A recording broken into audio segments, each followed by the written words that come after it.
अरे भाग्यवान, कहाँ हो? लाओ जरा पानी पिला दो, बहुत तेज प्यास लग रही है। चिंटू के पापा, आज घर में राशन बिल्कुल भी नहीं बचा है। चिंटू कब से भूखा है और घर में कुछ खाने को भी नहीं बचा है। जाइए, आप दुकान से कुछ राशन ले आइए, जिससे मैं कुछ खाने को बना सकूं। अच्छा ठीक है, तुम रुको, मैं अभी भोला की दुकान से कुछ राशन लेकर आता हूँ।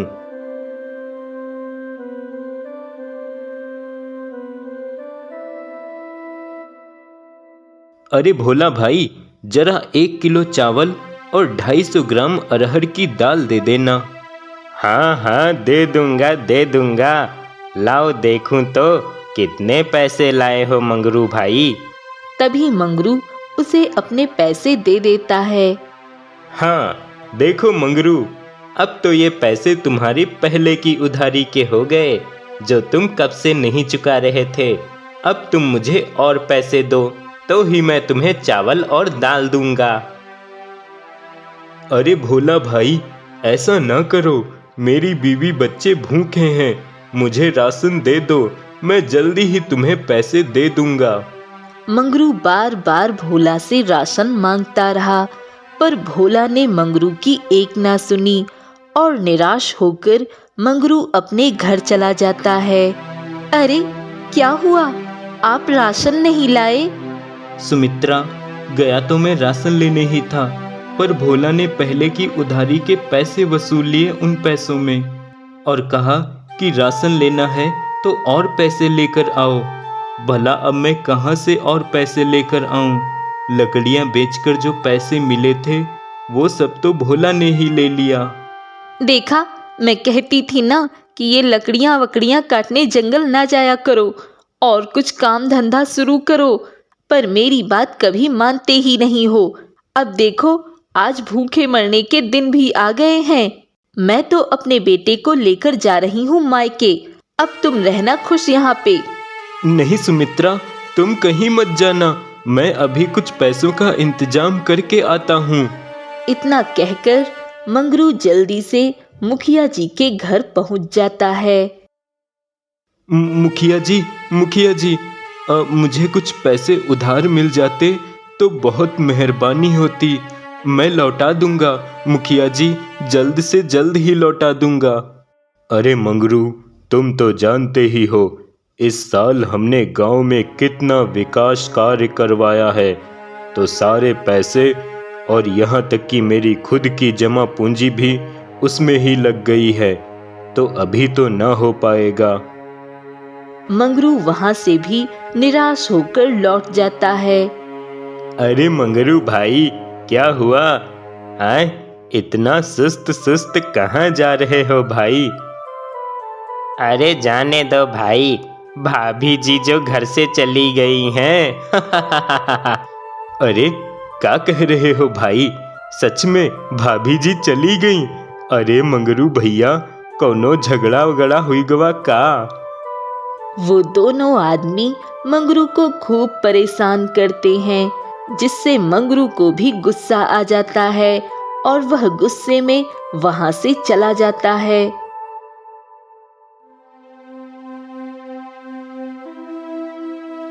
हे भगवान, क्यों मेरे साथ ही ऐसा होता है? क्यों मैं गरीब हूँ? मैंने क्या पाप किया था जो मुझे ही दुख मिलते रहते हैं? क्या मुझे खुश रहने का कोई अधिकार नहीं? आज तो मेरी बीवी और बच्चे भी मुझे छोड़कर चले गए। अब मैं क्या करूं भगवान?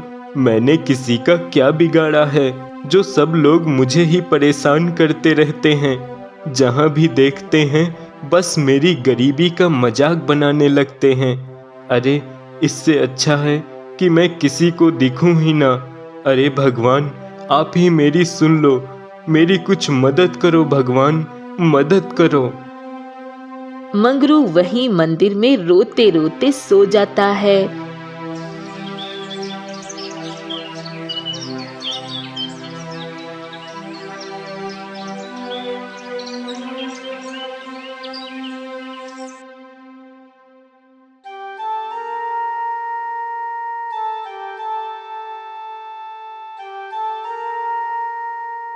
अरे, आज ये जगिया और वीरू ने मुझे परेशान नहीं किया। क्या बात है, ये सुधर गए क्या? चलो अच्छा ही है। वैसे भी इन लोगों ने मुझे परेशान ही कर रखा था।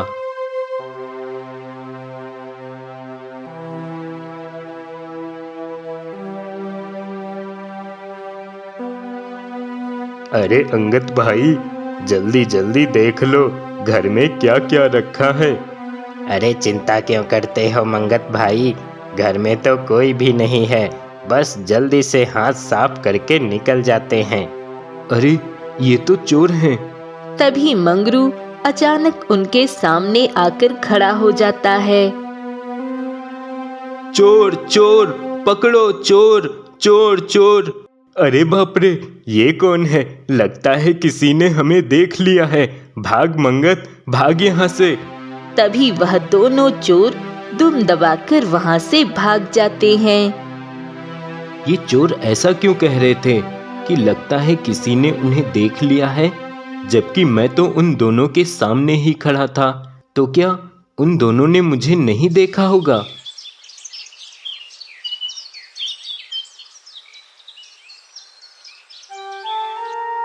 वीरू भाई, कहीं ऐसा तो नहीं कि हमारी बातों से मंगरू को गुस्सा आ गया हो और वो गांव छोड़कर चला गया हो? हाँ जगिया भाई, तुम ठीक कह रहे हो, हमने कुछ ज्यादा ही मंगरू को परेशान कर दिया था। वहीं पास खड़ा मंगरू ये सारी बातें सुन रहा होता है। अरे, क्या हो गया है इन दोनों को? मैं यहाँ इन दोनों के पास ही खड़ा हूँ और ये दोनों मुझे देख ही नहीं रहे हैं, और रात में वो चोर भी मुझे नहीं देख रहे थे। और जब मैंने शोर मचाया तो कह रहे थे कि लगता है उन्हें किसी ने देख लिया है।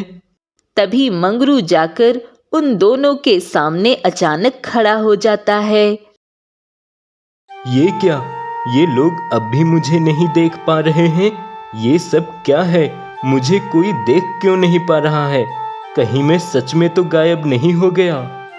अब मंगरू जहां भी जाता उसे कोई नहीं देख पाता। हे भगवान, अब मैं क्या करूं? मैं तो किसी को दिखाई भी नहीं दे रहा हूं। पहले क्या कम मुसीबत थी, जो अब और मुसीबत आ पड़ी है। अरे, अब तो मैं होकर भी नहीं हूं। जब कोई देख ही नहीं पाएगा तो मेरे जीने से क्या फायदा? इससे अच्छा तो मैं नदी में कूदकर अपनी जान ही दे दूं। इतना कहकर मंगरू गुस्से से वहां से चला जाता है। कुछ दूर जाकर वह देखता है कि एक पुराने खंडहर जैसे मकान से कुछ आवाजें आ रही हैं। लगता है आसपास कोई है जो किसी से बात कर रहा है। आवाज उस खंडहर मकान से आ रही है। वाह सरदार वाह, इस धंधे से तो हम माला माल हो गए हैं। अब तो बहुत अच्छी जिंदगी हो गई है हमारी। हाँ सरदार, और ये सब आपके इस तरकीब के कारण ही हो पाया है। पहले तो मैं बहुत काम करता था, दिन भर मेहनत किया करता था, फिर भी घर खर्च बहुत मुश्किल से चला पाता था। लेकिन अब तो मैं शानो शौकत से जीता हूँ। हाँ हाँ भाई, अब तो बस मजे ही मजे हैं जिंदगी में। बस लोगों को डराओ और बंदूक दिखाओ, जितना चाहो उतना पैसा लूट लो।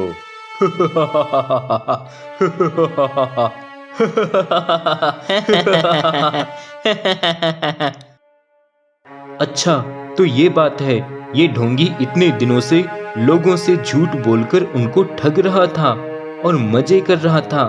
चलो, अब मैं इनको मजा चखाऊंगा। तभी मंगरू उस कमरे में आ जाता है। हंसो हंसो, सब लोग हंसो। बहुत अच्छा लग रहा होगा ना तुम सभी को। अरे अरे, ये कौन है? कौन है? मैं वो हूँ जिसका ढोंग रचाकर तुम लोग सभी को लूटते हो। क्या? मैं तुम लोगों को अब और नहीं बख्शूंगा। मैं अभी ही तुम तीनों को नर्क में बुला रहा हूँ, क्योंकि धरती पर तुम लोगों ने बहुत लूट मचा रखी है। इसका मतलब आप भगवान हैं? हाँ, सही पहचाना तुमने। और आज तुम तीनों को अपने किए की सजा मिलेगी। नहीं, मुझे माफ कर दो। हाँ, मुझे माफ कर दो। हम अब कभी किसी को नहीं ठगेंगे। भगवान जी, हम वादा करते हैं आज के बाद किसी को नहीं ठगूंगा। बस आज माफ कर दो। एक ही शर्त पे माफ कर सकता हूँ तुम लोगों को। अगर तुम लोग लूटा हुआ सारा सामान उन सभी लोगों को वापस कर दो। हाँ, हम वापस कर देंगे। हाँ, हम वापस कर देंगे। तो ठीक है, जाओ और सभी को उनका सारा सामान वापस करो जाकर। अरे वाह, आज तो गजब ही हो गया। गांव वालों से जितना भी उन लुटेरों ने लूटा था सब कुछ वापस देकर गए हैं वो लुटेरे। हाँ भाई, मुझे तो यकीन ही नहीं हो रहा था। गांव वालों को उनका लूटा हुआ सारा सामान वापस मिल जाता है। यह सब देखकर मंगरू बहुत खुश होता है। गांव वालों को उनका सारा सामान तो मिल गया, पर अब मुझे अपने लिए भी कुछ करना होगा। तभी मंगरू वहीं एक पेड़ के पास जाता है और जोर जोर से बोलने लगता है। सुनो गांव वालों। गांव के सभी लोग चौंक जाते हैं। अरे, ये किसकी आवाज है? कौन बोल रहा है?